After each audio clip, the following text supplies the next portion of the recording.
Buenas tardes a todas y a todos.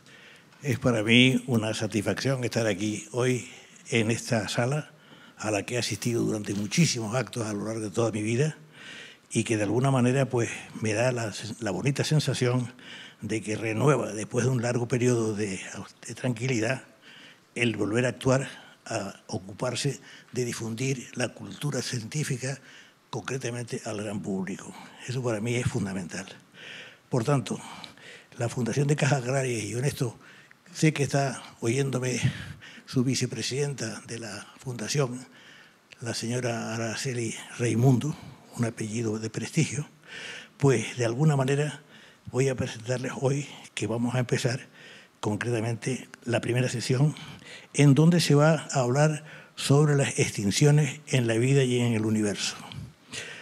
Son los tres grandes temas que va a tener este curso, por decirlo de alguna manera, un curso de alto nivel, que son las extinciones, la biodiversidad y la inteligencia. Moderará el profesor Fernández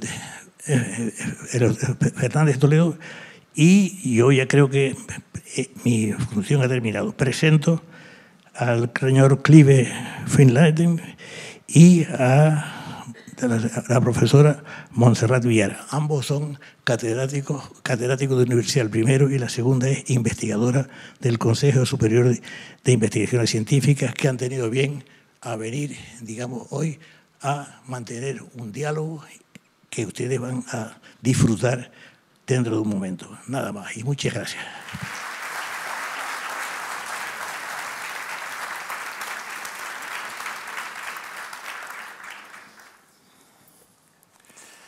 Bueno, lo primero, buenas tardes a todos. Darles las gracias por estar aquí acompañándonos hoy, que hayan dedicado este jueves por la tarde para oírnos. Para nosotros es una gran satisfacción y especialmente ver la sala con tantísima gente, algo que no esperábamos. Bueno, como saben ustedes, como ya el profesor Vilpredel les ha adelantado, el tema de hoy es un tema, yo diría que apasionante, es el tema de las extinciones, tanto desde el punto de vista de extinciones de seres vivos como desde el punto de vista de extinciones de objetos celestes. Por ejemplo, estoy pensando en cuasares, estoy pensando en estrellas de primera generación. Y yo creo que vamos a disfrutar. La idea es estar hablando en el entorno de 70-75 minutos para que luego hayan 15-30 minutos para que ustedes puedan preguntar todo lo que les parezca oportuno. Vale, y lo primero que voy a hacer es presentar a los contertulios de hoy.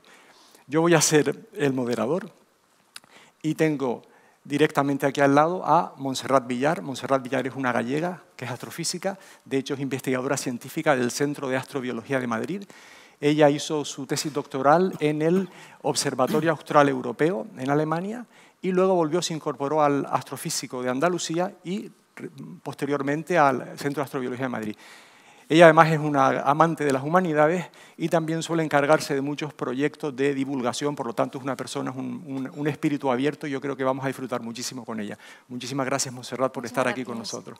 Gracias. El otro contertulio es mi buen amigo Clive Finlayson, es gibraltareño, un llanito, con un magnífico español y un magnífico inglés, y está aquí. Bueno, Clive es zoólogo, se formó. Él es nacido en Gibraltar y hizo su tesis doctoral en Oxford. Es ornitólogo, pero además de ornitólogo, en la actualidad es el director del Museo Nacional de Gibraltar, es catedrático por la Universidad de Gibraltar y catedrático por la Universidad John Moore de Liverpool. Y sobre todo, él destaca, bueno, además de las mejores fotos de aves que he visto yo en mi vida, que eso es cierto, él destaca sobre todo porque está al mando del Gorham Cave Natural Monument, que es la cueva de Gorham, que está en Gibraltar y que es el último bastión de los neandertales en el mundo. Es decir, posiblemente la última población de neandertales hace unos 35.000, tal vez 38.000 años que existió antes de que se desaparecieran por completo. Entonces, además ha escrito, es un tema que él controla, ha escrito varios libros para Oxford University Press, también Cambridge University Press y recientemente uno para Salvat. Gracias, Clive, por estar aquí con nosotros. Bueno, yo soy José María Fernández Palacios, soy catedrático de Ecología aquí en la Universidad de La Laguna y mi misión hoy es ser moderador. Como un árbitro de un encuentro entre dos grandes equipos. Si al final ustedes no se acuerdan de quién fue el árbitro, es que habré hecho adecuadamente mi función, y es lo que voy a tratar de hacer. Ellos son las personas invitadas y son los que saben las estrellas y yo lo único que voy a tratar de hacer es, en la medida de lo posible, guiar, llevar el evento para que sea entretenido y para que todos puedan participar. Montserrat, ¿te parece si empezamos por ti? Venga. Bueno, pues lo primero sería, desde luego, yo también, desde el punto de vista de biólogo, el concepto de la extinción es para nosotros algo extremadamente importante, pero recientemente he aprendido que también existen objetos celestes en el universo que se extinguen. Podríamos empezar, Montserrat, tal vez con algunos ejemplos y las razones de por qué también se extinguen esos objetos, ¿te parece? Sí, quizá doy un poquito de contexto Por supuesto. porque yo creo que el concepto de extinción biológica o de una especie viva lo entendemos todos bastante bien porque estamos más acostumbrados, pero el concepto de extinción en el universo no tiene por qué ser obvio. Entonces tenemos que partir de entender que el universo evoluciona. No ha sido siempre igual. Empezó con un cierto origen y ha ido cambiando a medida que ha ido transcurriendo el tiempo. O sea, sabemos que evoluciona porque además vemos que ha evolucionado. Entonces, nosotros tenemos la enorme ventaja de que cuando utilizamos los telescopios, a medida que miramos más lejos, podemos mirar atrás en el pasado. Entonces, cuanto más distantes son las galaxias que observamos, las vemos como eran más y más atrás en el tiempo. Por tanto, podemos ir hacia atrás en la historia cósmica del universo. Entonces, podemos ver qué especies había de astros a lo largo de toda la historia cósmica y podemos luego ver si todavía existen en la época actual. Por tanto, reconstruimos la historia cósmica viendo cómo eran los astros en cada una de esas épocas. Entonces, eso es quizá una diferencia, que ustedes estudian los fósiles, entonces nosotros podemos ver fósiles también, objetos extremadamente viejos, y además podemos ver cómo los antepasados de esos fósiles eran en su época, ¿no? Entonces, el otro concepto muy, muy importante para entender por qué tiene sentido hablar de extinción es que partimos de la hipótesis también, fundamentada en lo que observamos y pruebas empíricas, de que no estamos en un lugar privilegiado en el cosmos y que las leyes físicas funcionan aquí de la misma manera que funcionan en cualquier lugar del universo. Esa hipótesis nos permite suponer que si vemos que el universo era diferente en el pasado, es porque ha evolucionado. Si viéramos una diferencia, podríamos pensar, bueno, a lo mejor las leyes físicas allí tan lejos y tan atrás en el pasado funcionaban de una manera diferente, entonces no es tanto evolución como diferencia de leyes físicas. Las leyes son exactamente las mismas, por tanto, las diferencias que vemos entre el universo tal y como era hace 13.000 millones de años y tal y como es hoy, lo podemos atribuir a esa evolución y es por eso porque tiene sentido hablar de extinción en el universo. Entonces yo creo que quizás es un punto de partida para hablar de extinciones en el cosmos. Yo creo que es bueno transmitir estas ideas clave de por qué tiene sentido hablar de extinciones en el cosmos, ¿no? Muy bien, muchas gracias, Montserrat. Clive, las extinciones de los seres vivos también son producto de una evolución y muchas veces de que las condiciones han cambiado y las fuerzas selectivas que hicieron que una especie fuera extremadamente apta para un ambiente determinado ya no lo sea cuando cambian las cosas. ¿Cómo harías una pequeña introducción, como ha hecho Montserrat, al mundo de las extinciones de los seres vivos? Bueno, yo pienso, lo que hacemos ciencia intentamos siempre simplificar y buscar los universales, cuestiones. Y pensando un poco en este tema, podemos reducirlo un poco a dos factores. Uno de los seres propios y otros factores externos. Yo creo que lo podemos definir de esta manera. Si hablamos del nicho ecológico, que no siempre se entiende, todavía escuchamos que este nicho se ocupa. El nicho es una propiedad del organismo. Entonces podemos hablar de la amplitud del nicho o más o menos. Yo creo que esa amplitud del nicho puede tener mucho que ver, lo podemos desarrollar luego, en la habilidad de sobrevivir y no extinguirse. Y por Otra parte, a la hora de factores externos, vienen las perturbaciones. Entonces, yo creo que intensidad, frecuencia, rapidez de perturbación puede mucho que ver con extinción, siempre y cuando depende del organismo. En un caso extremo, cae un asteroide y todo es una perturbación a un extremo. Entonces, poco a poco podemos ir viéndolo de esa manera. Pero si me permites que hable un poquito de neandertales, porque hemos estado hablando, lo llevo ya 3 décadas mirando toda la idea de los neandertales y si se extinguen o no, lo podemos hablar luego después. Pero yo cuando comencé, como tú bien has dicho, yo he trabajado siempre con ecología evolutiva de aves, pero me metí en el tema de neandertales, me fascinaba. Y cuando empecé, pues todo estaba muy claro.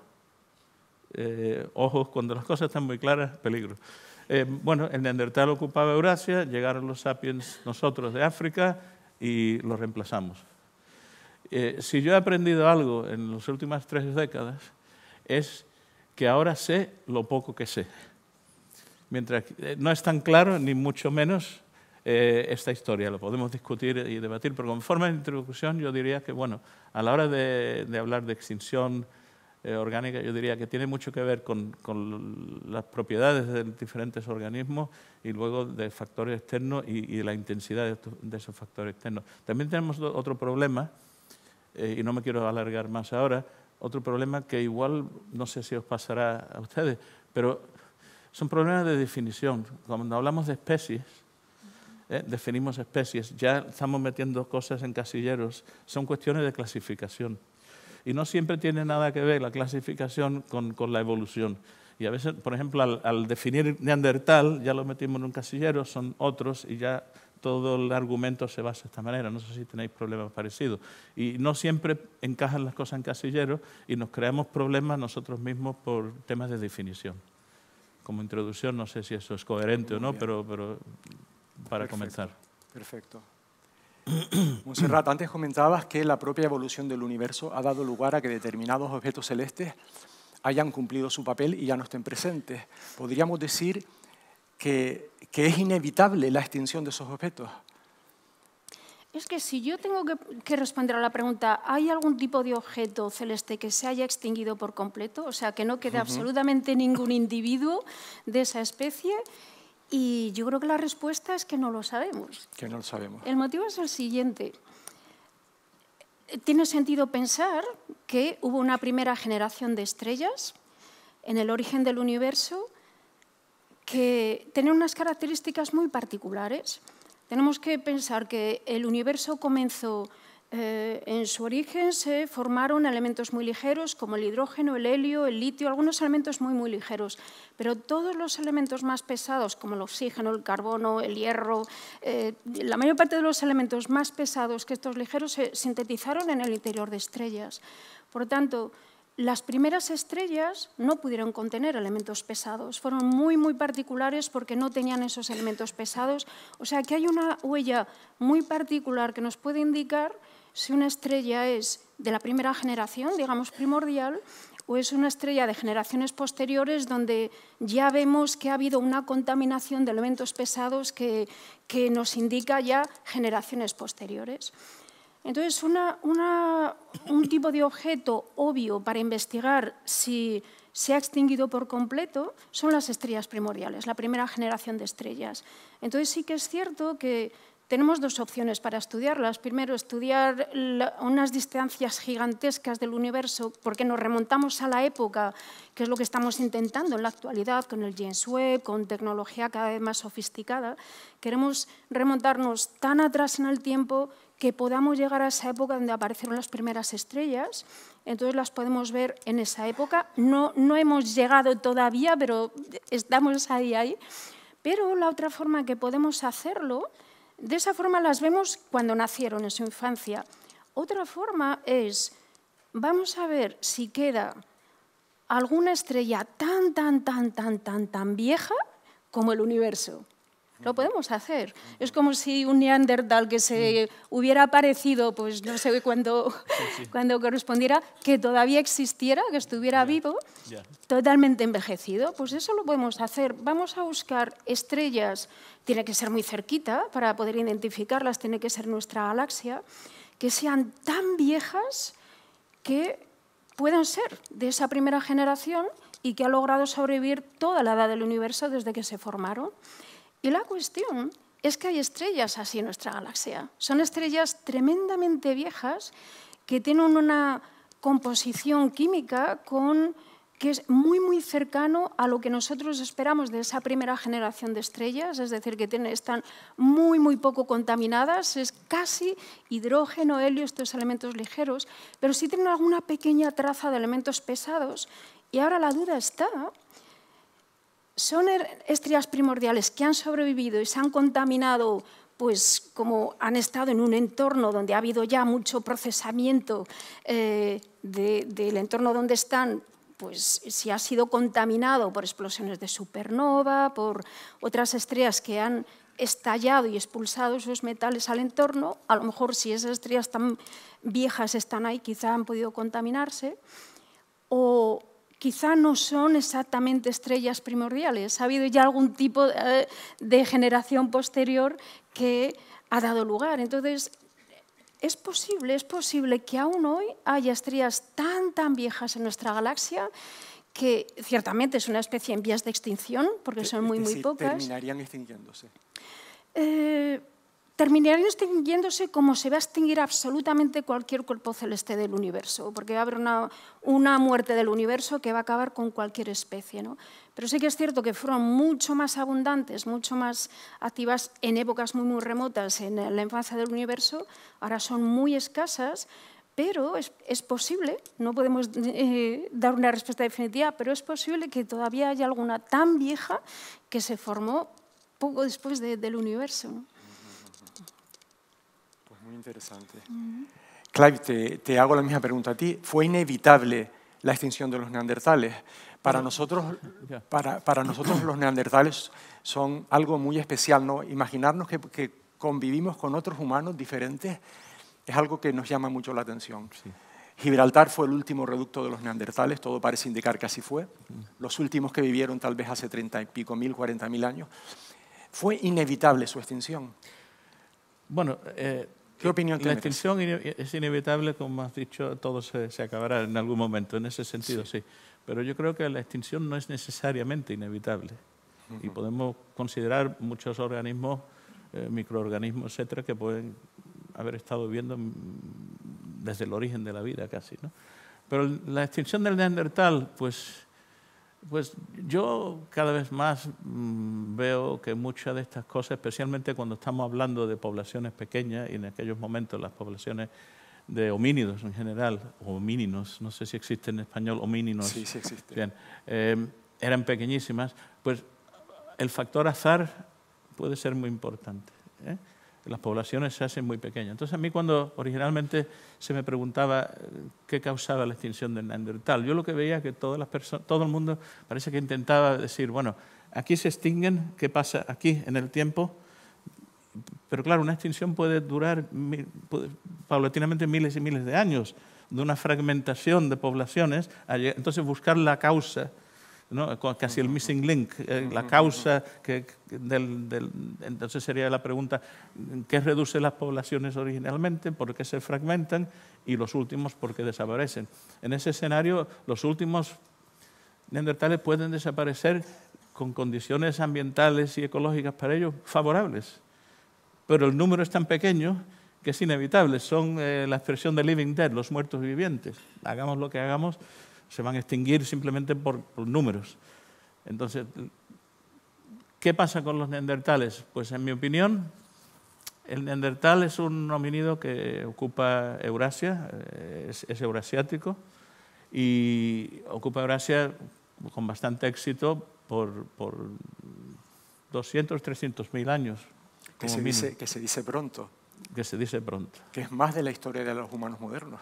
Ellos duraron más que nosotros. O sea, a la hora de hablar de éxito, podemos discutirlo luego también, eso es otro tema, cómo definimos el éxito. Pero sí, ellos estuvieron en el planeta más que nosotros.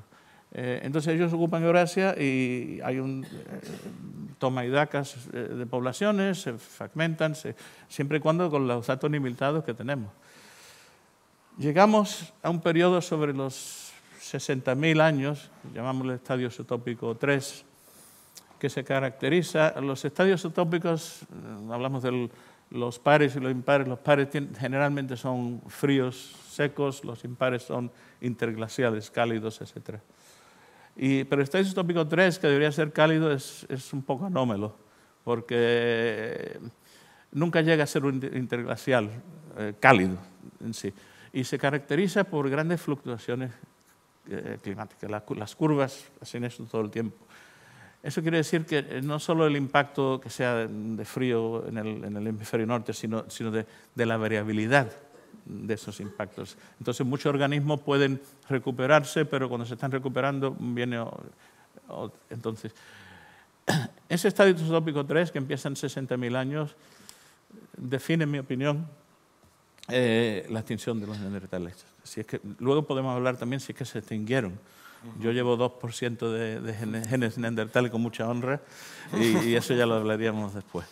Pero, vale, entonces empiezan estas poblaciones, vamos a hablar de Europa, pero en Eurasia, empiezan a fragmentarse, se recuperan, se fragmentan, se recuperan, etc. Y llegan a un punto,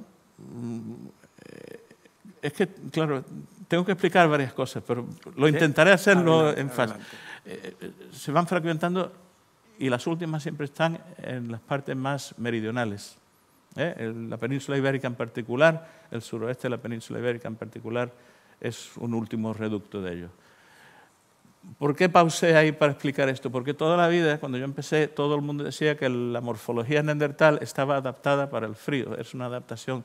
No es verdad, porque cuando miramos la distribución de los neandertales en momentos climáticos, ellos solo están en el norte de Europa en interglaciales, cuando son momentos más cálidos. Entonces, esta morfología se puede interpretar de varias maneras, pero claro, si empezamos con el chip de que están adaptados al frío, ¿cómo explicamos que el frío posiblemente, no como causa directa, es lo que los extingue? No tiene sentido. Cuando ya cambiamos el chip, ya vamos viendo las cosas de otra manera. ¿Qué ocurre? En mi opinión, el neandertal, y ahí venimos al tema de especialistas y generalistas, lo que estábamos hablando antes.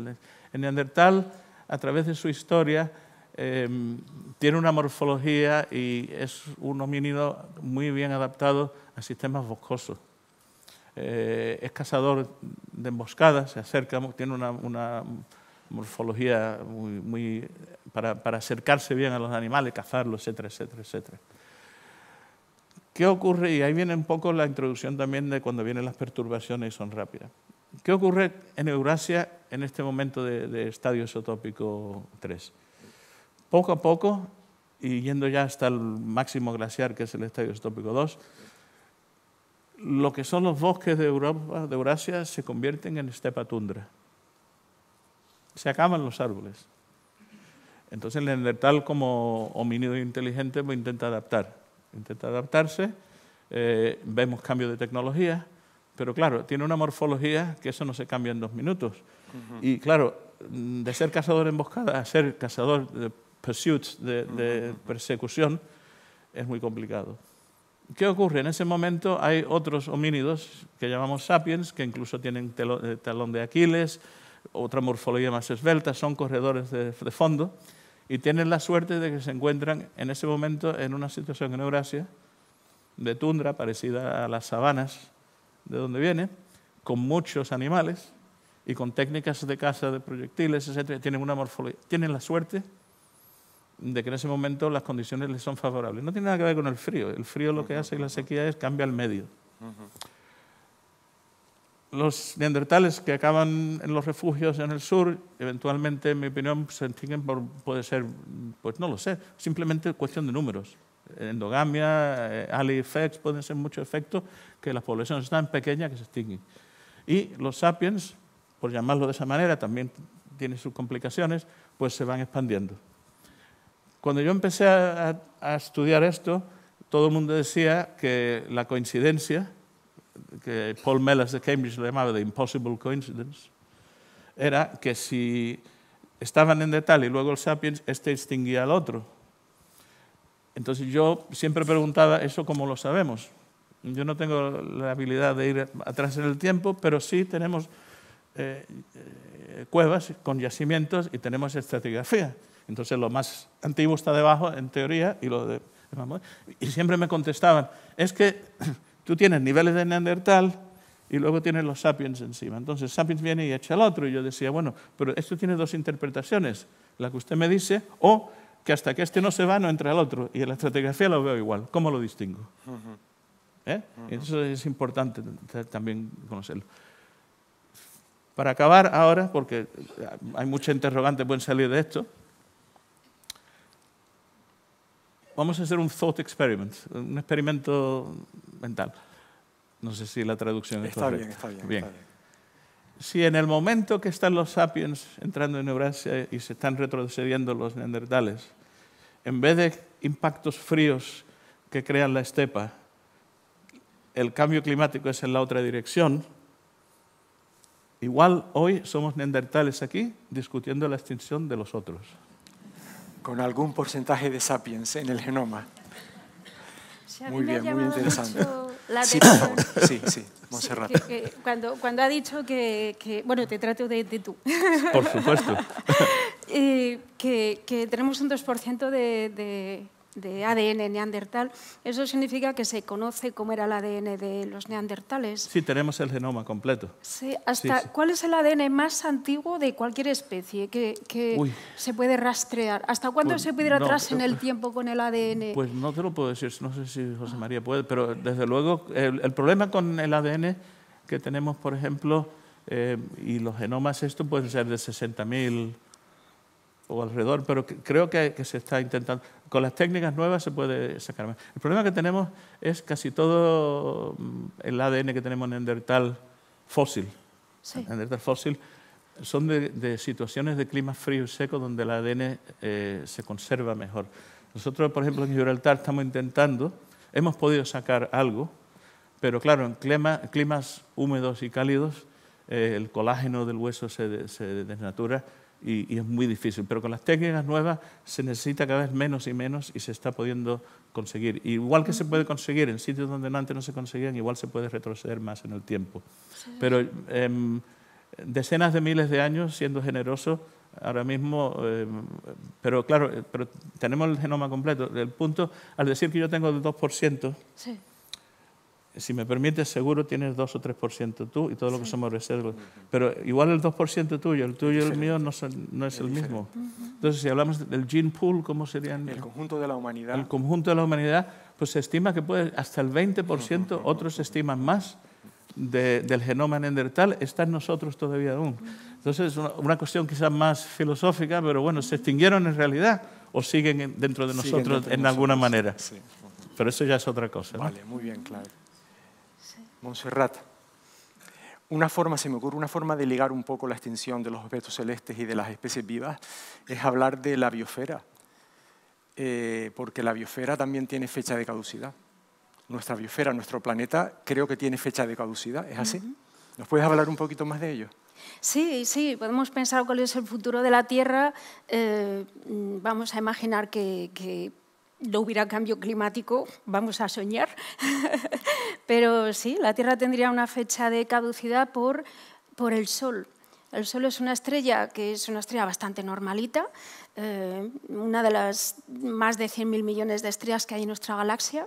Hoy sabemos que muchas estrellas de nuestra galaxia tienen planetas también y gracias al Sol existe vida en la Tierra, gracias también a la atmósfera.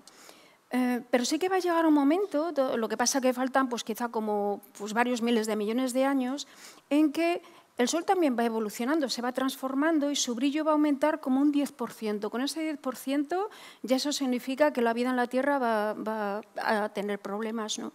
Pero además va a seguir pasando el tiempo y su tamaño va a aumentar hasta convertirse en una estrella absolutamente gigantesca que va a engullir por completo a la Tierra y mucho más del sistema solar. Esto va a ocurrir, como digo, dentro de varios miles de millones de años, pero el Sol no es una estrella que haya estado siempre igual, sino que, como todas las estrellas, a partir de que se forma, es una lucha constante entre la gravedad y la propia presión que ejerce la energía que crea en su interior por reacciones termonucleares.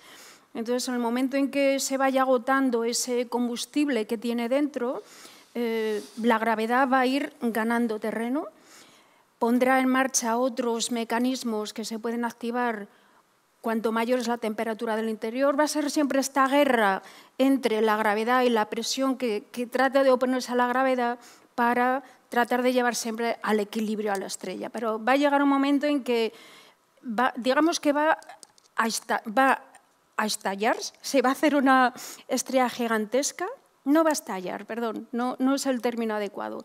Pero sí que los procesos que llevan a generar la energía en el interior van a hacer que se infle, que se convierta en una estrella gigantesca y que va a engullir a la propia Tierra. Por tanto, si no pensamos en la situación que nosotros hemos creado en la Tierra, tendría también una fecha de caducidad por el Sol, por el efecto del Sol.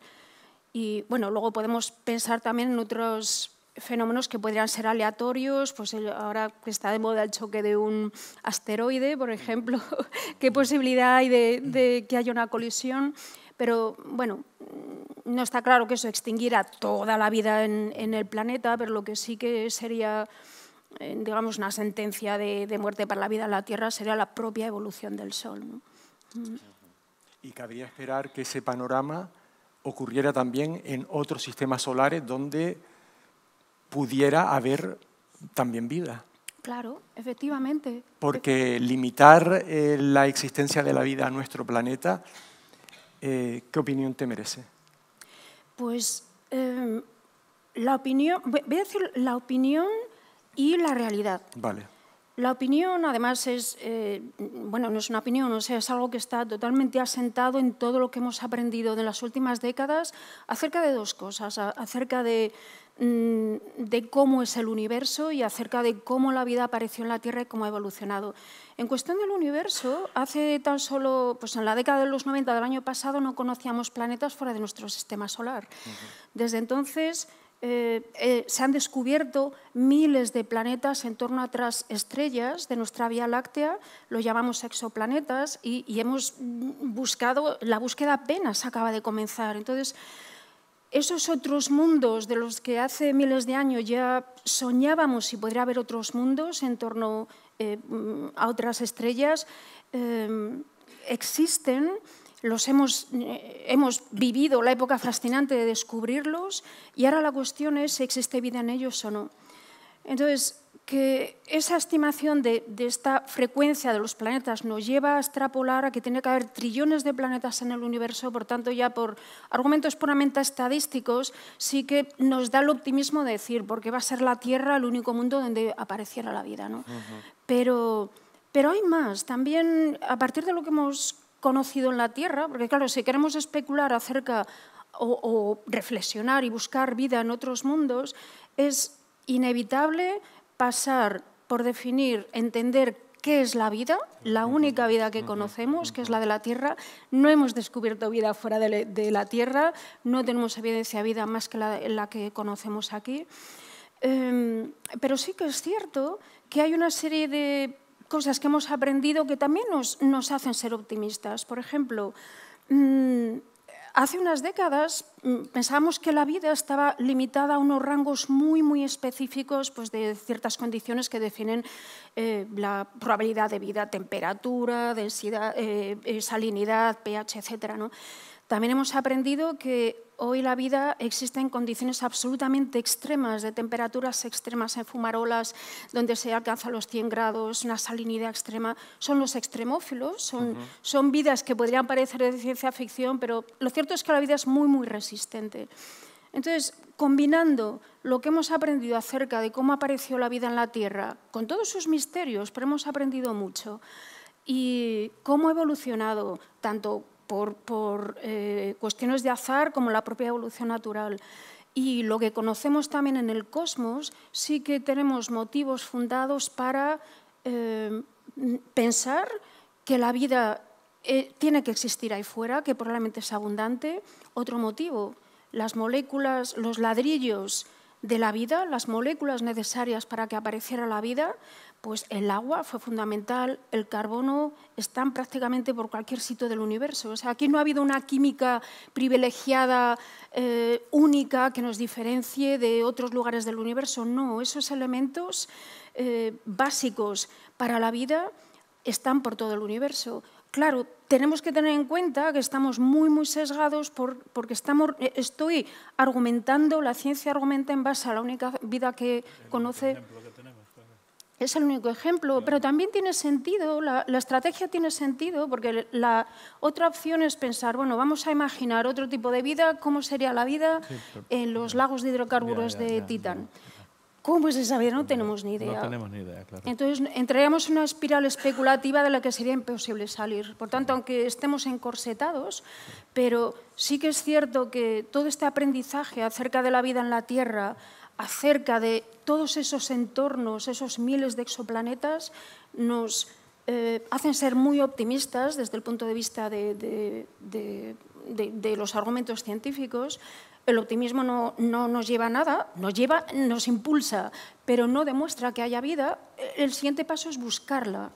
Y en la actualidad uno de los objetivos más importantes de desarrollo tecnológico, de idear cómo buscar vida, es de los más importantes que hay en la ciencia. Entonces, los podemos buscar vida con esa convicción de que la vamos a encontrar. Estoy convencida de que la vamos a encontrar.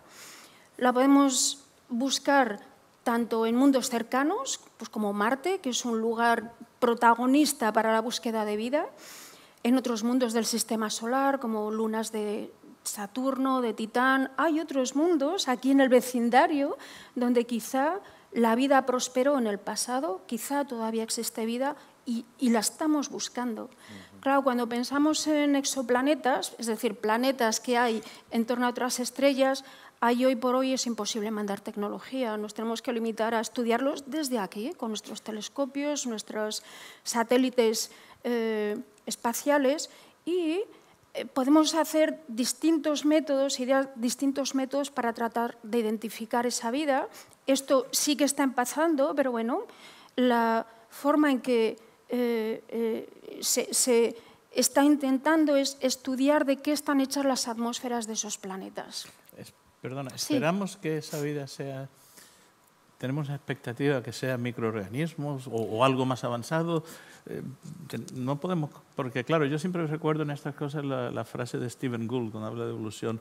Rewind the tape. Vas a la cinta y la pones de nuevo y no acabamos necesariamente con lo mismo. Pues el sistema no lineares puede... Entonces, ¿tenemos alguna idea de que no podemos tener idea de qué vamos a encontrar? No lo sé. Sí podemos pensar, por lo menos sí que tiene sentido pensar que la vida más frecuente, más abundante, tiene que ser microscópica. Por ejemplo, en la Tierra, la vida, una vez que la Tierra se estabilizó, se convirtió en un planeta estable, donde dejaron de caer meteoritos y ya se empezó a enfriar y aparecieron unas condiciones adecuadas para que aparecieran ese primer ser vivo. Pero eso sería en la fase primera, digamos, pero igual no encontramos un planeta que esté en la fase... Sí, eso claro, es. No lo sé. Sí, pregunto. a lo que me refiero es que de todo ese tiempo se han sido 3/4 partes de la existencia de la Tierra, que ha habido vida. Sí. La inmensa fracción de ese tiempo en el que ha habido vida ha sido vida sencilla, microscópica. La aparición de la complejidad ha sido muy, muy reciente, es apenas un momento en la existencia del planeta y en la duración de la vida en la Tierra. Yo creo que eso tiene un link con estamos hablando de evolución orgánica, que al final los más exitosos y lo que menos pensemos nosotros de nosotros está en el pináculo de evolución o lo que queramos. Los más exitosos son los que han estado ahí del día 1, que son los microorganismos, los más resistentes a la extinción posiblemente. y hay otros casos, quizá tiburones, cocodrilos, pero que a veces pensamos que como estamos aquí ahora somos los más exitosos. No sé si... Ya. Pero los microorganismos, porque igual tenemos al buscar la vida, que son los que tienen el mayor éxito. Sí. Entonces son los que ocupan ese espacio y el resto tiene que ser cada vez más complejo para poder encontrar un hueco. Sí, sí, sí. De hecho, Claro. el objetivo... Perdona que te haya interrumpido, pero Sí, un sí, es poco que estoy de acuerdo. por seguir con el hilo ese, ¿no? Sí, el objetivo sería ver si elementos que se asocian en una atmósfera con actividad biológica, pues puede ser oxígeno, o elementos que hayan sido propios de la actividad biológica, no necesariamente evolucionada y compleja, que están en la atmósfera, si los podemos detectar tomando espectros, medidas de esos exoplanetas lejanos, si pudiéramos ver alguna biofirma, algo Sí, que claro. pudiera Pero indicar... la expectativa sería casi de forma exponencial, la probabilidad más alta sería el microorganismo Sí. y las Totalmente. probabilidades van bajando Totalmente. Eso Esa es. sería la expectativa, me imagino. Así es, así es. Sí, sí, sí. Hemos encontrado Sí. Claro. algo en común. Sí, Claro. sí, sí. Volviendo un poco al tema de las extinciones, que es un poco el que nos ha traído aquí. Sabes perfectamente que estamos viviendo una crisis muy importante de extinción de especies, la llamada sexta gran extinción, fundamentalmente ligada a la actividad de los humanos modernos. ¿Qué lecciones podemos sacar de lo que aconteció con los neandertales, con todo ese amplio ramillete de especies que están al borde de la extinción, entre ellas muchas de nuestros endemismos en Canarias? ¿Qué lectura se puede hacer? Bueno, hombre, tiene mucho que ver. Hablé antes de perturbaciones, de intensidad de la perturbación. Nosotros somos ahora la perturbación. Ese es lo que tenemos que tener en cuenta. Y antes hablé de especies generalistas y especialistas. El éxito nuestro ha sido el generalismo máximo, ¿no? Luego, con agricultura, etcétera, hemos subido el carrying capacity del medio y nos hemos disparado. Entonces hemos tenido un éxito enorme. Generalmente la evolución, si hablamos de competencia, la capacidad del medio, la evolución, según Darwin, ¿no? Trabaja con sistemas de density dependent, de dependencia y densidad. Nosotros hemos cambiado eso para no depender tanto de eso al subir el carrying capacity del medio. Entonces eso hemos cambiado y hemos transformado todo de esa manera. Pero claro, eso solo ha ocurrido en los últimos 10.000 años. Pero el planeta ahora estamos llegando al límite del planeta. Entonces vamos a volver al density dependence. Y es un problema. Entonces, olvidémonos de las especies que se están extinguiendo, etcétera. Es que tenemos que mirar, yo no digo que nos vayamos a extinguir nosotros necesariamente, pero evidentemente un colapso tiene que venir, en mi opinión. Y yo no sé si we rewind the tape, qué pasará posteriormente, pero está claro que la densidad de población y la forma que haya subido, 10.000 años es nada, no es nada. Pensamos 10.000 años es mucho, en la evolución de millones de años, 10.000 años es minúsculo. Y fijaros lo que hemos hecho con el planeta en 10.000 años, y de forma exponencial cada vez más. Entonces, para mí es preocupante, y es preocupante de que no tenemos esa conciencia global. Imagínense, por ejemplo, cuando tuvimos COVID, un problema global, y fuimos incapaces a nivel global de coordinarnos, pienso. Y lo teníamos en la cara, porque siempre tenemos nuestro interés, etcétera, etcétera. Lo veo preocupante, la sexta extinción. Y pues no sé qué saldrá a partir de eso, pero claro, el problema es ese, que es una densidad altísima y consumimos y no dejamos espacio a nada más. Una cosa interesante, cuando estudiaba mirando aves, en el Paleártico, por ejemplo, hice un análisis y observé que hay muy pocas especies que son súper generalistas de este tipo. Y cuando lo observas, en cada género nunca hay más de una especie que absorbe todo. Podemos hablar del cuervo, del águila real, etcétera, etcétera. Lo absorben todo. Los demás ya son especies con menos rango geográfico, etcétera. Cuando miramos a Homo sapiens, si nos remontamos antes de 2 millones de años, que habían australopitecos, habían varias especies, para mí el gran salto del Homo no es el Homo sapiens, es el género Homo, el salto hace 2 millones de años, cuando ya el Homo erectus tiene la forma, la morfología nuestra. Se convierte en el gran generalista. ¿Qué ocurre después de 2 millones de años? Que desaparecen los demás. ¿Sí? Yo incluyo Neandertal como Homo sapiens. Los demás morfotipos que no están en el plan, hablando de Sewell Wright, el adaptive peak, que es Homo, el género Homo, los demás desaparecen. Se convierte en el superespecialista, el supergeneralista, perdón. Y yo creo que el problema es ese, que se nos está quedando, se nos estamos acabando, el tiempo se nos está acabando. No nos damos cuenta, o no nos queremos dar cuenta, pero se nos está acabando el tiempo. Y yo creo que olvidémonos de todas las especies que están desapareciendo. Es que ¿qué nos pasa?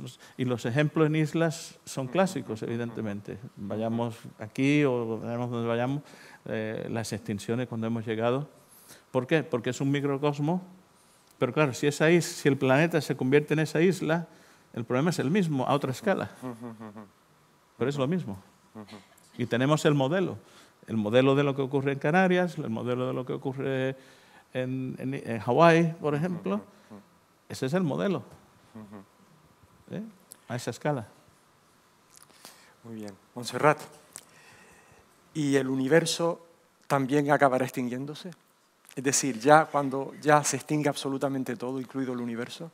Sí, el futuro del universo hay que pensarlo de una forma un poco especulativa por un elemento que nos trastocó por completo hace pues unos 20 años, que es el descubrimiento de la energía oscura, que no sabíamos ni que existía. Entonces sí sabíamos que el universo se estaba expandiendo, ya lo sabemos desde hacía unos 100 años, pero con lo que no contábamos es que a medida que ha ido transcurriendo el tiempo se ha ido acelerando cada vez más y más deprisa. Entonces esto intuitivamente, y bueno, para la física que conocemos no tenía ningún sentido, porque intuitivamente pensaríamos que de ese momento inicial en el que el universo comenzó como algo tremendamente compacto y que empezó a expandirse y a hacerse cada vez más grande, pues llegaría un momento en que, dependiendo de la masa que hubiera dentro, pues podía seguir tranquilamente expandiéndose para siempre, o que la gravedad, que es la fuerza que ejerce la masa que hay dentro, pues lo fuera frenando. Entonces, bueno, un poco ese era el debate hasta hace unas décadas.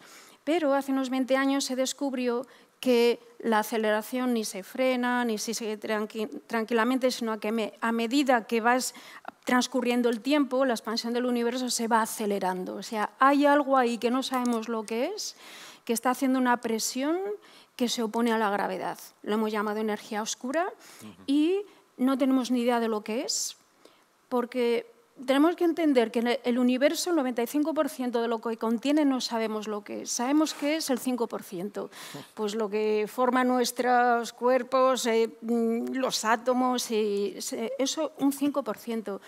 Un 20% adicional es materia oscura, sabemos que es masa, y podemos medir los efectos y sabemos cómo se comporta porque sigue la gravedad, que es la fuerza dominante a grandes escalas. Entonces, aunque no sepamos qué es la materia oscura, pero sabemos cómo se comporta, ¿no? Pero este descubrimiento de hace unas décadas es ese 75% restante, que es la energía oscura, que forma la menor parte de lo que contiene el universo, y que lo que sabemos es que se opone a la gravedad, ejerce una presión en contra de la gravedad, que es lo que hace que vaya empujando, digamos, la aceleración, la expansión del universo se vaya acelerando.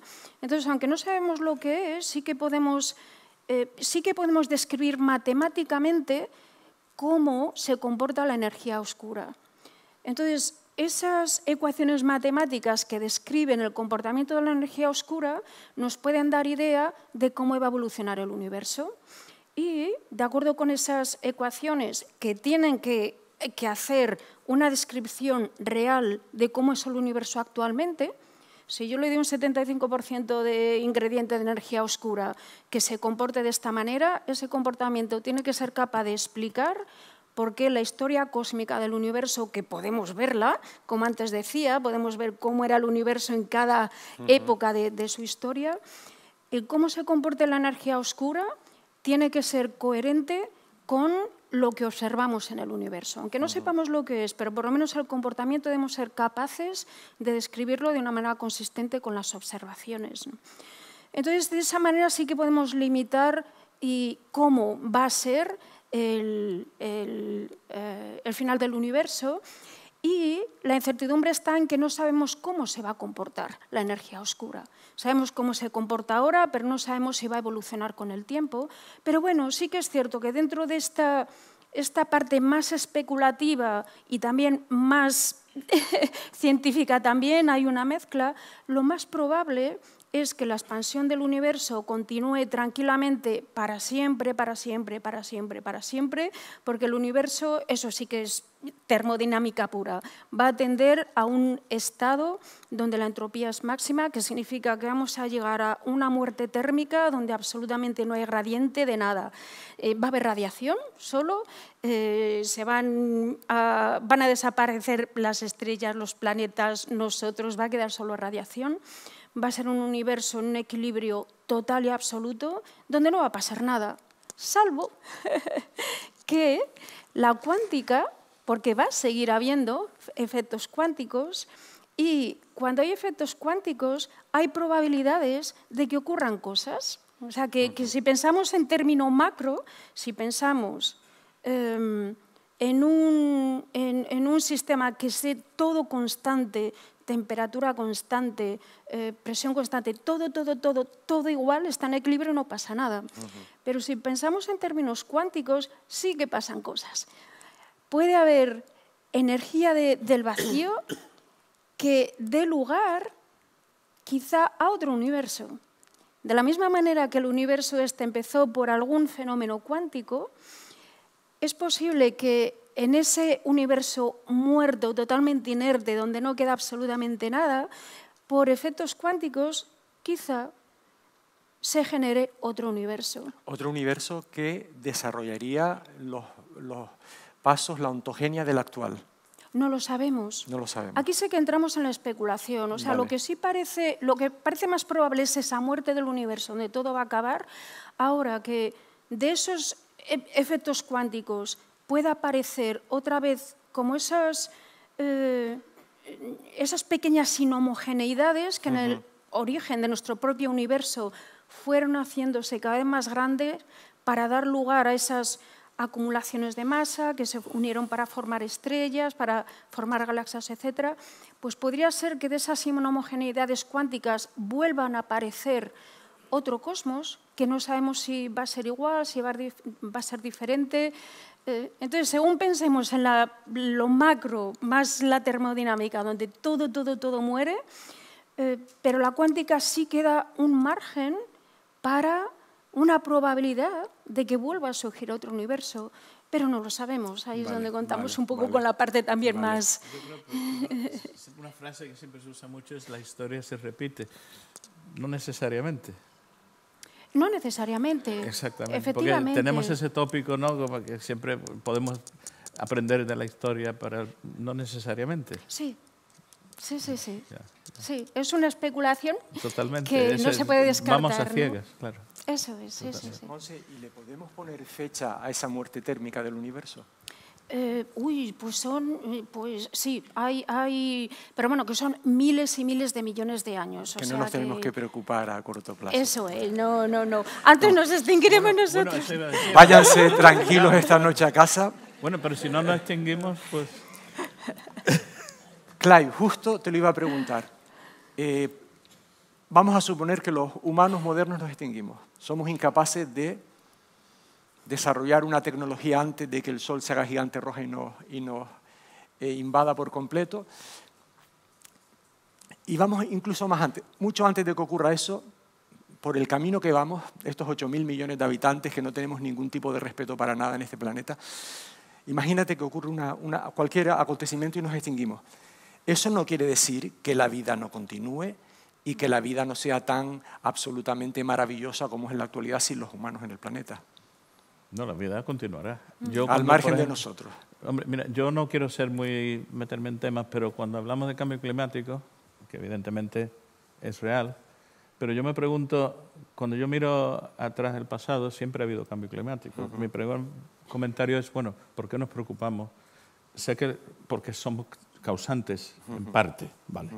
Pero sabemos todo que el cambio climático está es controlado por la posición del Sol, la rotación, etcétera, etcétera. Y eso continuará. Entonces, siempre nos preocupa lo del cambio climático en ese sentido. Yo creo que nos preocupa más porque nos toca a nosotros. Yo no creo que estamos preocupados porque se va a extinguir el oso polar. Yo creo que nos estamos preocupados porque vivimos en la costa, va a subir el nivel del mar y porque nos afecta a nosotros. En el pasado, bueno, hemos tenido, lo normal ha sido bosque ecuatorial tropical en el polo. Bueno, y no habían osos polares. Yo no estoy diciendo que se extingan los osos polares, no, eso es otro debate. Pero a ese nivel, bueno, el planeta seguirá. El planeta seguirá. A mí me preocupa más el nivel de población que el cambio climático, que es una consecuencia el uno del otro. Y tenemos que ser conscientes de esto, porque el cambio climático sí cambia cosas, los organismos, algunos se adaptarán, otros se extinguirán, siempre se han extinguido, y otros habrá especiación, habrá organismos nuevos. Eso no quiere decir, lo repito, que yo diga que evidentemente estamos teniendo un impacto y deberíamos de controlar, pero que a veces me preocupa que quizás el argumento se dispare un poco y perdamos el sentido de lo que estamos mirando, ¿no? Claro, cuando tenemos esta visión del tiempo de un largo pasado, pues vemos que han habido especies, habían primates en el Polo Norte y saltaban de lo que es Eurasia a lo que era América, con diferentes cambios de placas y existían, había bosque tropical. Entonces, nos preocupa ¿qué nos preocupa aquí? Que el cambio climático va a generar unas condiciones que se va a acabar el hielo, y bueno, pero eso ha pasado anteriormente. ¿O qué nos está preocupando? ¿Realmente qué estamos hablando cuando miramos el tema del cambio climático, ¿no? Y eso para mí es un poco una interrogante, que no sé si exactamente somos conscientes de qué estamos hablando, ¿no? De que en realidad lo que es lo que estamos mirando aquí.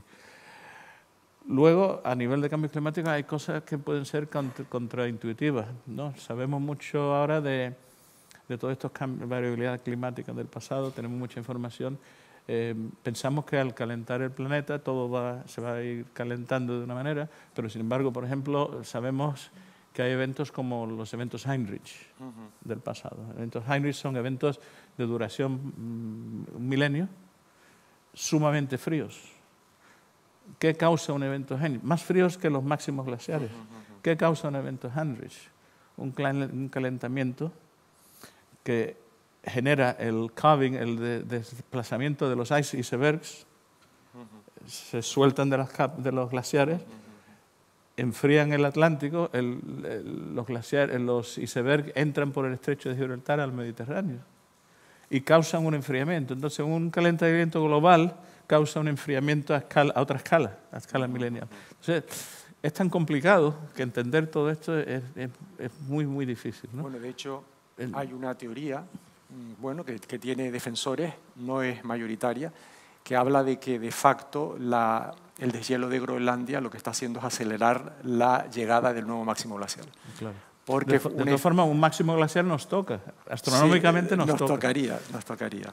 Nos toca, porque en la secuencia, el ciclo es de 100.000 años, creo, 120.000 años, nos toca un glacial máximo. De aquí a nos tocaría 4.000 años. Si el cambio climático no lo está atrasando sine die, que no lo sabemos. Claro, pero no sabemos la magnitud de uno para contrarrestar el otro.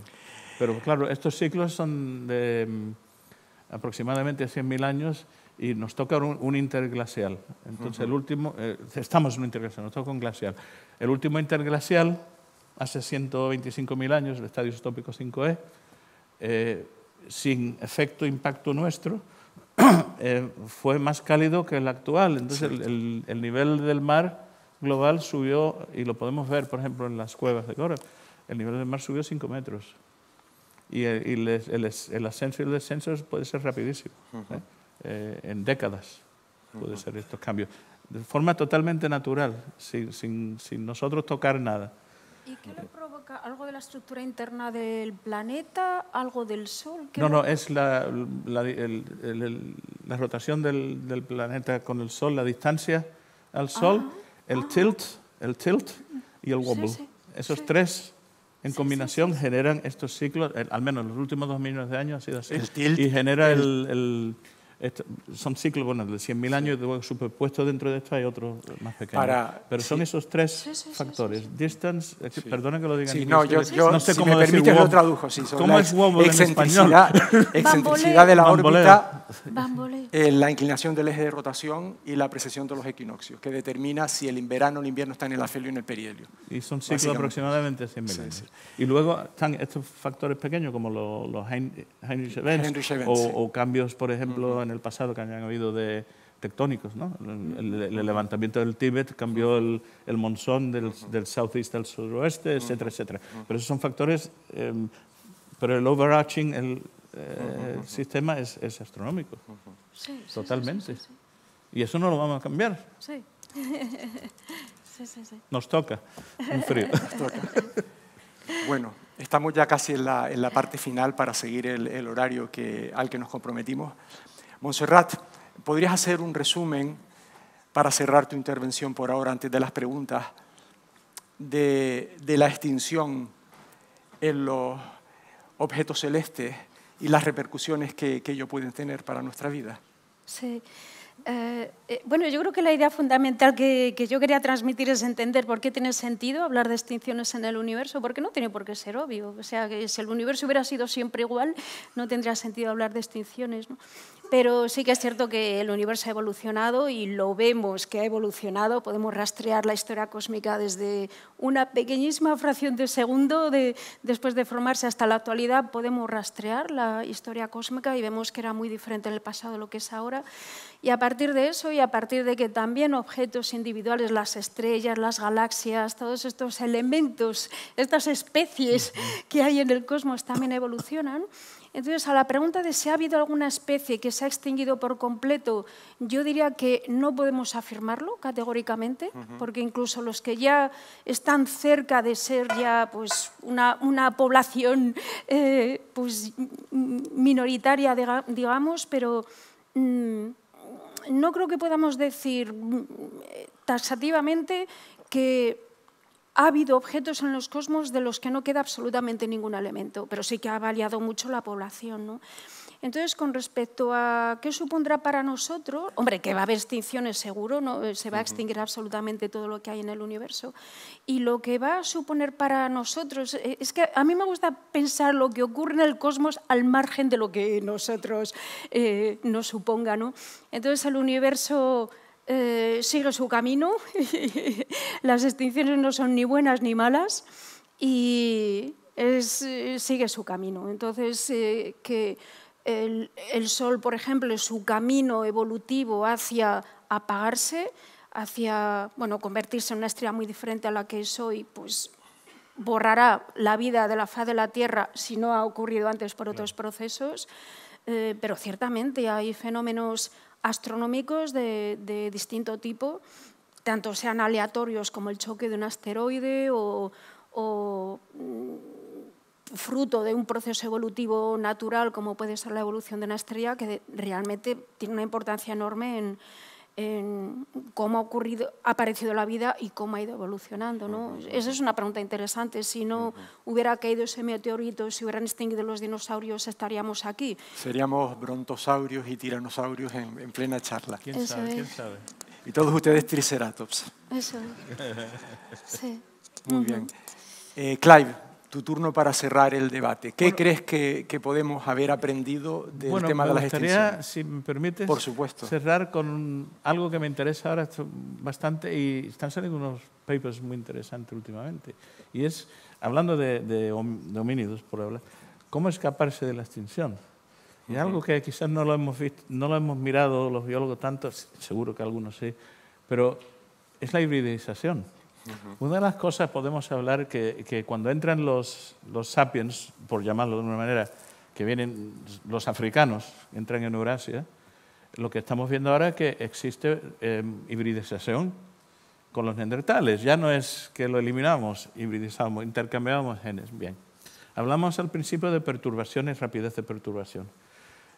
Si tú estás entrando, esto puede ocurrir cuando una especie está entrando en un área, una zona geográfica distinta, climática, o cuando está en la misma y está cambiando el clima. Cuando entras, si el cambio, la rapidez del cambio es súper rápida, el ejemplo con los neandertales, por ejemplo, si vemos la secuencia de polen del lago de Monticchio en Italia, durante ocupación de neandertales, el polen nos dice que hay cambios en esa situación de vegetación estepa pura, sin un árbol, a bosque, a estepa, a bosque. El promedio de bosque a estepa a bosque son 142 años. 142 años. El abuelo neandertal nace en una estepa y el nieto nace en un bosque. Ahí estamos hablando de la rapidez de la perturbación. Bien, la biología no puede, nunca conscientemente, si esperamos a la mutación o las mutaciones genéticas para adaptarnos a esos cambios, imposible. La hibridización no lo hace. ¿Qué estamos viendo, por ejemplo? Los sapiens cuando entran, nosotros llevamos genes neandertales, son genes que tienen que ver con color de piel, con inmunización. La hibridización es el escape route, la ruta escapatoria, al menos temporal. Y con eso mi conclusión cuando hablamos si somos neandertales, somos híbridos. Y esa es nuestra historia. Y nuestro éxito es que somos híbridos. Y eso tiene muchas implicaciones en muchos contextos. Muy bien. Tal y como prometimos, vamos a dejar ahora 15 minutos o media hora, si estamos animados, para hacer preguntas. Me gustaría que antes de hacer la pregunta dijeran claramente a cuál de los ponentes va dirigida, y es el turno de ustedes. Levantan la mano, creo que hay una persona que les va a traer un micrófono. Sí. Esperen, por favor, a tener el micrófono para hablar, porque ustedes creen que sí, pero no se oye bien en toda la sala. Hola, buenas noches. Mi pregunta es para Montserrat. Hablaste al principio de estrellas primigenias, dijiste, ¿no? Que son estrellas, por ejemplo, esas estrellas primigenias, ¿estás hablando de nuestra galaxia o de otras galaxias? Las galaxias son universos islas. Entonces, mi pregunta, que hace mucho tiempo que la tengo, y a ver si tú me la puedes contestar. O sea, por ejemplo, ¿las Pléyades son estrellas primigenias? No. Vale, sí. Y otra cosa que te quería decir, te lo digo a todos juntos. Sí. Si nosotros estamos viendo a 13.700 millones de años luz que está al fondo del universo, estamos viendo, yo soy de la época de los cuásares, que ya no se habla tanto de ellos, pero estamos viendo galaxias a 13.000 millones de años luz. ¿Es posible que estemos viendo esa galaxia, la estemos viendo ahora, por ejemplo, Andrómeda, que está a 2 millones? Andrómeda la veamos ahora y la veamos como era hace... ¿Es posible? Sí, de hecho, esa es la idea, que cuando miramos a la infancia del universo, esa época en la que aparecieron las primeras galaxias, eso lo podemos hacer hoy en día, nuestra hipótesis es que cualquier galaxia que existe en la actualidad ha tenido un antepasado que se parece a algo que podemos ver en esa infancia del universo. O sea, que puede haber galaxias en esa época tan temprana, hace 13.700, 13.600 millones de años, que es cuando el universo estaba en su infancia, empezaron a aparecer las galaxias. Entonces sí pensamos que una de esas galaxias se parece al antepasado de la Vía Láctea. la Vía Láctea la vemos tal y como es hoy. No podemos ver, digamos, su imagen espejo de cómo de la misma Vía Láctea hace 13.000 y pico millones de años, porque está aquí muy cerquita, por tanto, la estamos viendo en esta época actual, pues ya muy envejecida con la edad que le corresponde, ¿no? Pero que nuestro objetivo es identificar esas galaxias que nos muestran cómo eran los antepasados, las galaxias antepasadas en galaxias actuales. Ese es un objetivo que sí, y de hecho algunas podemos identificarlas. También hacemos como vosotros, clasificamos los objetos celestes en las galaxias en distintos tipos, nos ayuda también a trabajar, porque además nos ayuda también a pensar si hay unos patrones evolutivos o algo que conecte esos tipos de galaxias, ¿no? Y respecto a las estrellas primordiales, mencionaba dos formas de estudiarlas. Una es viajar atrás en el tiempo para estudiar cómo era, pues viajar atrás en el tiempo para ver cómo eran los neandertales. Podemos hacerlo en astronomía, viendo más y más lejos, y eso lo podemos hacer y todavía no las hemos detectado con certeza, pero es uno de nuestros objetivos, ver esa época, pues que era pues como a lo mejor un 2% o menos de la edad que tiene el universo, ver esos primeros brotes, esos primeros lugares donde se formaron las primeras estrellas, y las veremos cómo eran justo cuando se formaron. Ahora, la clave es que todavía, a medida que ha ido pasando el tiempo, muchas de ellas desaparecieron porque eran estrellas muy extremas, la mayoría, en cuanto a masa, en cuanto a luz que emitían, entonces tenían una vida como muy rápida, digamos que se apagaron, digamos, como de manera muy rápida, bueno, acabaron su existencia de manera muy rápida. Pero luego sí que es cierto que puede haber habido algunas de esas estrellas que tuvieran una masa mucho más pequeñita, mucho más pequeña que el Sol, y por ser tan pequeña, esa masa eso les ha permitido tener una vida como mucho más tranquila y más estable, ¿no? Entonces, es algo de lo que desconocemos mucho, es si realmente es posible formar estrellas tan pequeñitas en aquellas condiciones. Sabemos que es posible formarlas tan enormes, es lo que nos dice la teoría. Y una de las cosas que se está investigando es si también se podrían haber formado estrellas tan pequeñitas, porque son las que podrían haber sobrevivido toda la época del universo, toda la historia.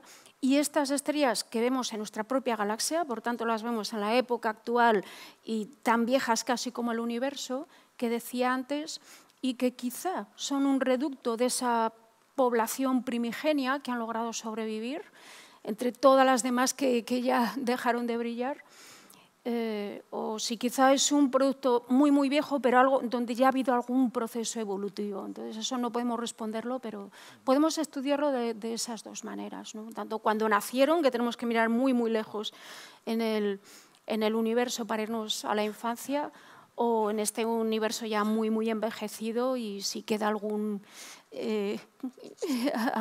resto vivo, pero muy viejo de estas estrellas, de esa primera generación de estrellas.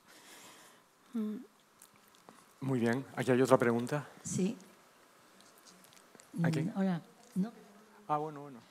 Perdón, voy a preguntar algo que quizás no tiene mucho que ver con lo que se está hablando, ¿no? Pero cada vez se habla más un poco de cómo la energía influye en las personas, ¿no? Tanto en los estados de ánimo como en las enfermedades.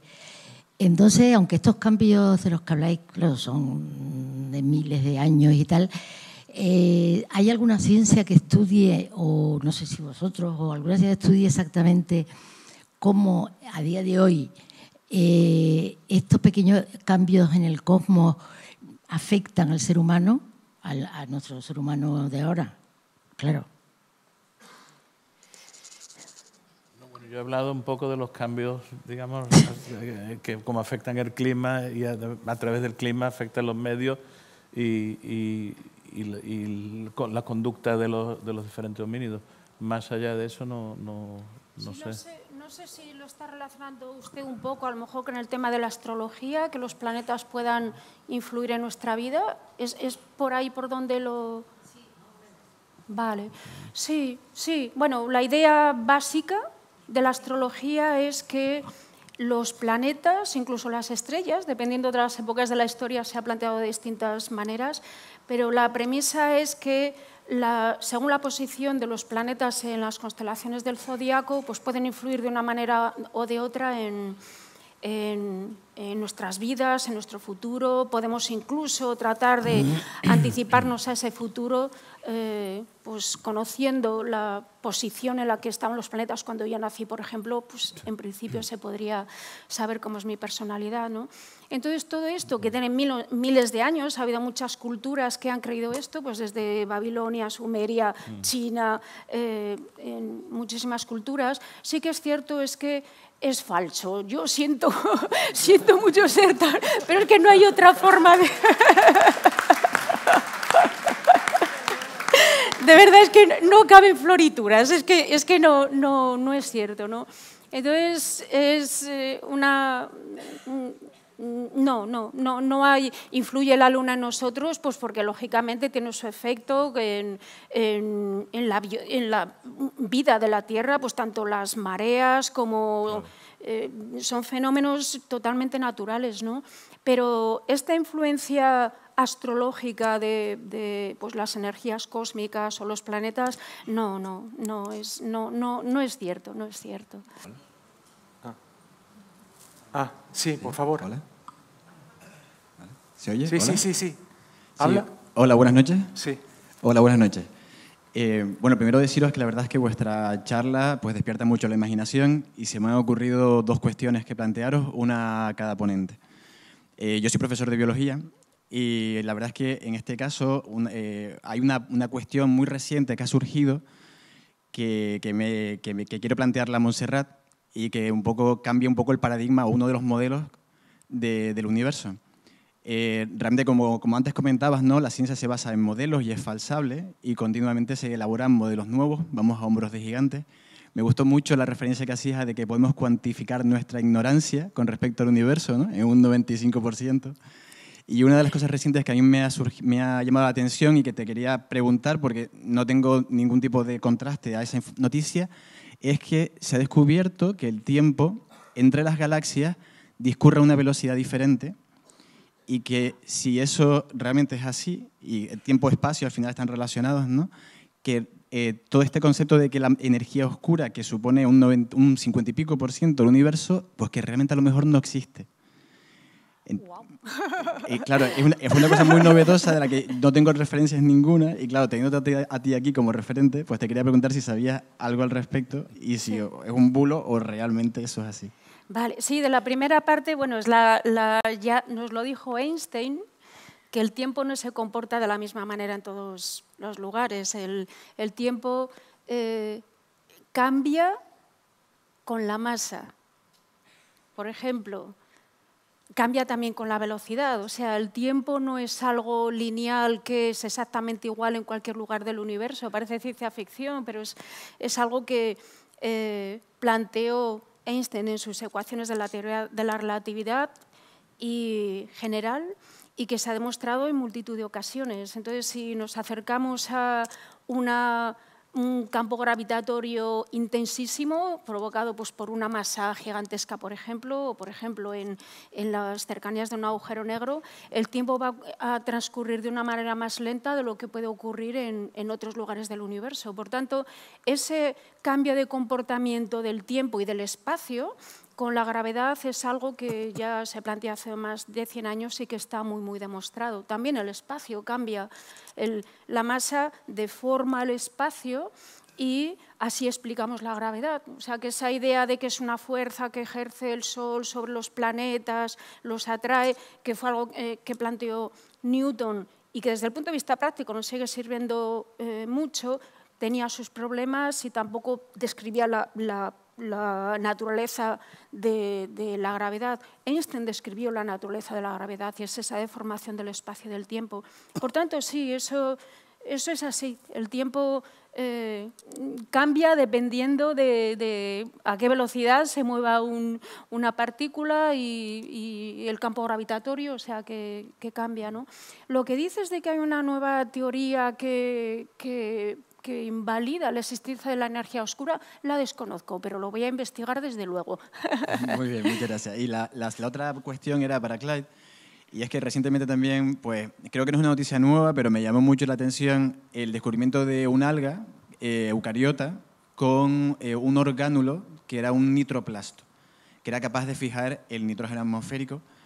Y claro, realmente la noticia era algo así como darle 1.000 millones de años y tendremos un nuevo orden mundial, un grupo de seres vivos que va a reemplazar a todo lo que hay. Quería plantearos un poco, pues eso, si realmente sin llegar a ese aumento del sol que se trague en la Tierra, si en unos miles de años podemos tener un nuevo orden por esos grupos de seres unicelulares que de repente adquieren una función nueva, como es la de adquirir el nitrógeno. Bueno, desconozco de lo que comentas, pero en miles de años no lo sé, pero teóricamente no veo por qué no puede ocurrir. No sé cómo lo ves tú. De hecho, las bacterias ya son las encargadas de fijar nitrógeno, ¿no? Es decir, a lo mejor lo que es llamativo es que sea la misma célula que sea capaz de fotosintetizar y fijar nitrógeno a la vez, ¿no? Eso sí que es interesante.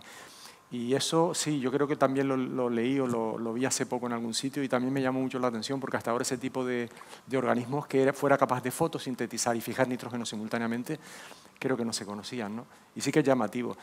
Lo que va a pasar en el futuro, pues es complejo decirlo, ¿no?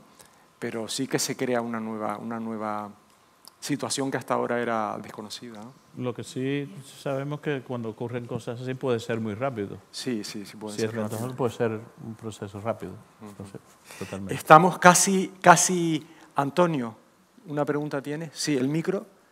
Estamos casi en el límite. ¿Me van a permitir que sea la última pregunta para cumplir con nuestro programa? Me da corte que sea la última. Bueno, pues la penúltima. Mira, volviendo un poquito a lo que decías al principio sobre que el concepto propio de extinción es como un poco borroso, ¿eh? Se han extinguido los neandertales y por lo que hemos entendido aquí no se han extinguido porque somos un cacho de ellos, ¿no? Por así decirlo. Según cómo lo definamos. Claro. Eso es, según cómo lo definamos. Y no esta pregunta va para ti y luego otra para ti, Montse. Clyde, a lo mejor, igual que hubo un cambio, un poco así decirlo, en la mentalidad de paradigmas cuando se empezó a hablar de simbiosis, por ejemplo, para hacer la célula eucariota, donde los organismos cooperaban en vez de tanto competir entre ellos, ¿podrías pensar que hubiera también un cambio en nuestra concepción de lo que es la extinción y decir, o pensarlo desde otro punto de vista, no tanto centrarnos en este se ha extinguido y ahora viene otro que luego se extinguirá también, sino que todos nos estamos mezclando e hibridando? Es decir, ¿los dinosaurios se extinguieron de verdad o han quedado parte de sus genes? Claro. Eso es, que están en las aves. ¿No estaremos equivocándonos al compartimentar tan claramente las extinciones y exagerando? Nunca han existido extinciones. Las bacterias intercambian su material genético tranquilamente, decimos que son casi primigenias, ¿no? Las bacterias que no se han extinguido nunca, pero porque van cambiando. Nosotros no nos hemos extinguido nunca porque vamos cambiando. Y aquí viene, si te parece bien, comentas eso, pero aquí viene mi pregunta, ¿con quién nos vamos a hibridar ahora? Nosotros. Han desaparecido todos nuestros primos, esos que había antes, los neandertales, y con los chimpancés no podemos, creo. Ya. No, ya, totalmente. El cambio de paradigma, sí, es que depende de cómo definamos las cosas, ¿no? Por ejemplo, yo cuando empezaba todo esto, y hay quien defienda esto todavía, el neandertal era una especie y Sapiens era otra, etcétera, etcétera. Y habían argumentos como Milford Wolff que decía, bueno, es que al final es una continuidad de Homo erectus a Homo sapiens, es un continuum y donde tiramos la línea, donde se convierte, que lo tenían como heresía y ahora, sin embargo, se está viendo que hasta cierto punto no lleva tan descaminado, ¿no? Al final es parte de un continuum evolutivo, ¿no? Quizás si nos vamos a Richard Dawkins y los genes, que son la unidad, no los individuos, pues posiblemente tendríamos que hablar de la extinción de genes, o no, y el resto son cuerpos que llevan manipulados por los genes. Podría ser una forma interesante de verlo. Yo no sé hasta qué punto se tienen que haber extinguido genes, claro, a lo largo del tiempo tiene que haber genes que existían o no.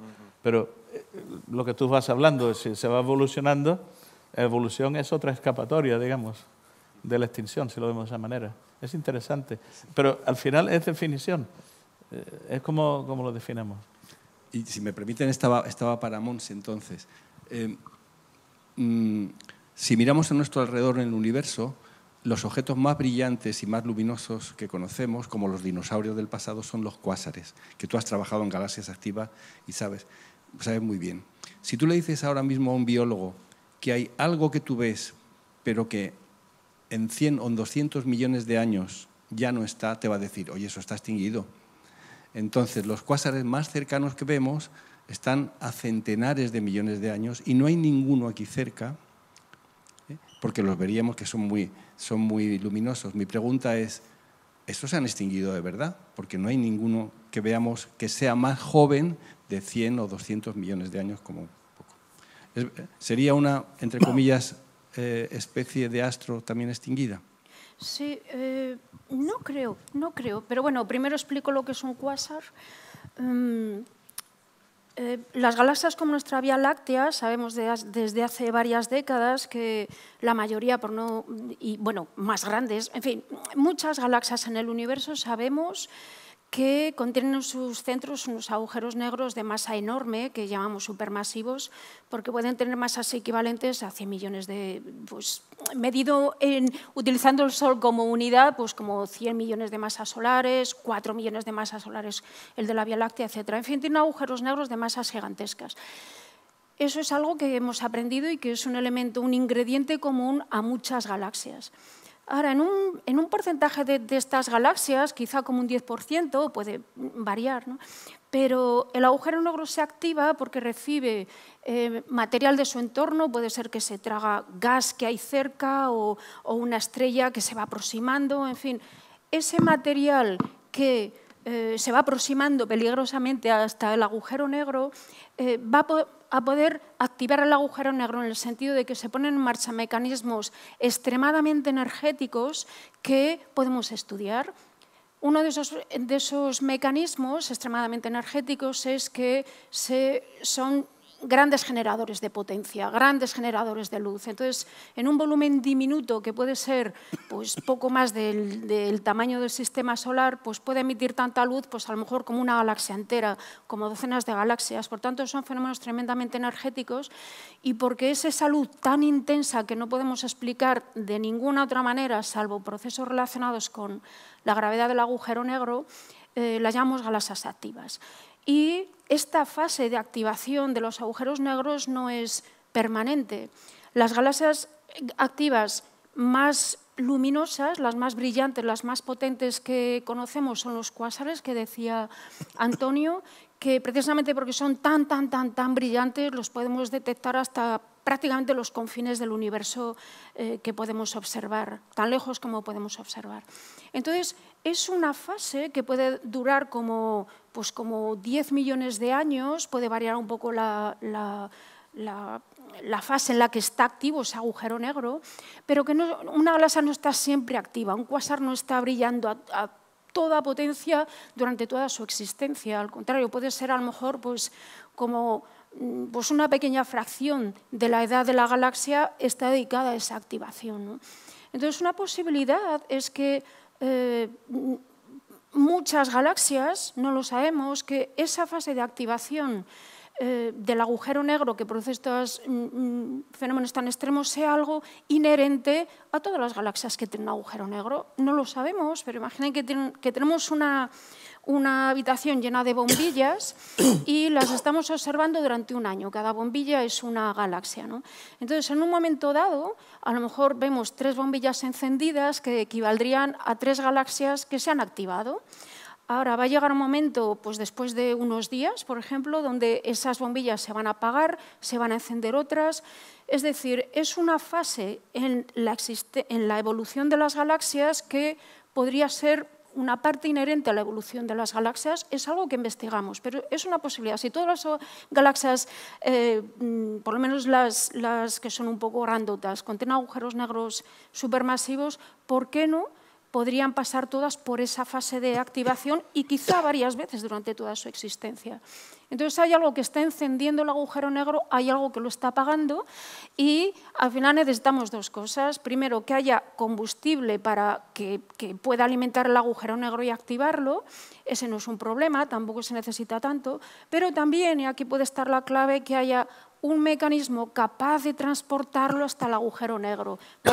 Podemos pensar que el agujero negro se lo traga todo. No, no es tan fácil llevarle ese combustible. Es como si tuviéramos un bebé que se tiene que alimentar, le podemos poner un tazón de papilla gigantesco, pero si no le ayudamos no se va a poder alimentar. Necesitamos un mecanismo que lleve ese material al agujero negro. Por tanto, hay mecanismos que activan y desactivan los agujeros negros, que pueden ser de distinto tipo, pues no voy a entrar en eso. Y los más potentes, como digo, están albergados, son los cuásares que están asociados con agujeros negros realmente gigantescos, los más grandes, y precisamente por esa enorme masa, por esa gravedad tan intensa, también pueden ser los más brillantes, pero se activan y se desactivan también. Entonces, lo que sí que es cierto, que en eso tiene razón, es que en el pasado los cuásares fueron mucho más abundantes, cuando el universo estaba en su adolescencia. Hubo una fase en la que, por algún motivo, todas esas galaxias capaces de activar sus agujeros negros de una forma tan potente, pues fue mucho más frecuente. Y podemos, por eso, porque podemos rastrear cuántos cuásars había en las distintas épocas cósmicas y vemos que fue desde las épocas más tempranas, fue aumentando el número, la población de los cuásares y luego cae en picado hasta este universo más cercano, hasta época más reciente, ¿no? Lo que es cierto es que no podemos descartar que, por ejemplo, cuando algo que es posible y que físicamente tiene sentido y sabemos que va a ocurrir, la Vía Láctea se va a fundir con la galaxia de Andrómeda. Están a 2 millones de años luz, es una distancia relativamente cercana para en lo que estamos acostumbrados, y la gravedad es suficiente como para que se estén acercando una a la otra y dentro de varios miles de millones de años se va a producir la colisión en la que van a desaparecer las dos galaxias tal y como las conocemos, pero se van a fundir para formar otra nueva. Los dos agujeros negros supermasivos se van a fundir para formar otro más grande. En estos procesos de fusión de galaxias hay mucho transporte de gas hacia las zonas centrales donde están los agujeros negros y ahí es posible que se active un cuásar. O sea que es posible todavía, aunque sean fenómenos mucho menos frecuentes, es posible todavía que un ejemplo es este que pueda ocurrir en un futuro que afecta directamente a la Vía Láctea. Entonces, no podemos decir que los cuásares se han extinguido. Bueno, primero porque no se destruye la galaxia sigue aletargada, su agujero negro en letargo, latente. Es una galaxia que contiene un agujero negro gigantesco, inactivo, es decir, ha pasado una fase en la que se ha encendido, se ha apagado, la galaxia no se destruye, sigue existiendo, con otras características probablemente, pero bueno, sigue existiendo. Y sí que es cierto que hay cuásares más cercanos. No podría decirte exactamente la distancia, pero sí que hay cuásares más cercanos, pero bueno, lo importante es eso, que la población, desde luego, fue mucho más abundante en el pasado, luego fue cayendo en picado, ahora son mucho menos frecuentes, pero no es tanto como que se ha extinguido un objeto, sino como que esa fase por la que pasan las galaxias, pues ya ocurrió, fue mucho más frecuente en el pasado. Muy bien. Gracias, Monse. Vamos ahora sí a cerrar, porque ya estamos llegando a la hora que ya nos piden que desalojemos. No quisiera hacerlo, primero volver a darle las gracias a todos ustedes por haber venido. En segundo lugar, darle las gracias a los ponentes que hemos tenido hoy por disfrutar del conocimiento que llevan. Muchas gracias. Y recordarles que el 20 de marzo tenemos el segundo evento de Enciende el Cosmos. En este caso van a venir las profesoras Traveset y el profesor Solé, y vamos a hablar de la biosfera como isla, cuáles son los problemas que enfrenta la biosfera o que enfrenta una isla, son objetos comparables, es tan importante que se extingan las especies, etc. Y por nuestra parte nada más. Muchísimas gracias.